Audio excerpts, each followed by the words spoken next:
पिंगळी बुद्रुकमधील अनेक वर्षाचा जमिनीचा असलेला वाद सहाय्यक पोलीस निरीक्षक दत्तात्रय दराडे यांनी स्वतः लक्ष घालून मिटवला। पिंगळी बुद्रुक गावच्या हद्दीत अनिल सत्रे यांच्या पेट्रोल पंपाचं काम सुरू आहे।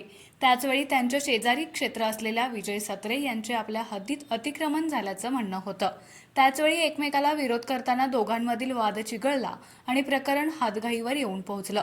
जागेवर एकमेकांना धक्काबुक्की झाल्यानंतर सदरचे प्रकरण दहिवडी पोलीस ठाण्यात आले।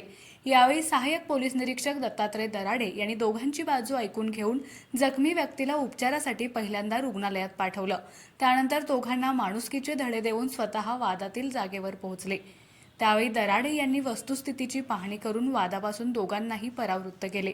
त्यांचे मतपरिवर्तन करण्यात दराडे यांना यश आलं आणि सत्रे बंधूंचा अनेक वर्षांपासूनचा वाद कायमचा मिटला। सहाय्यक पोलीस निरीक्षक दत्तात्रय दराडे यांनी केलेल्या मतपरिवर्तनाच्या कामामुळे आणि मिटलेल्या वादामुळे ते समाजाच्या सर्व स्तरातून कौतुकास पात्र ठरले आहेत।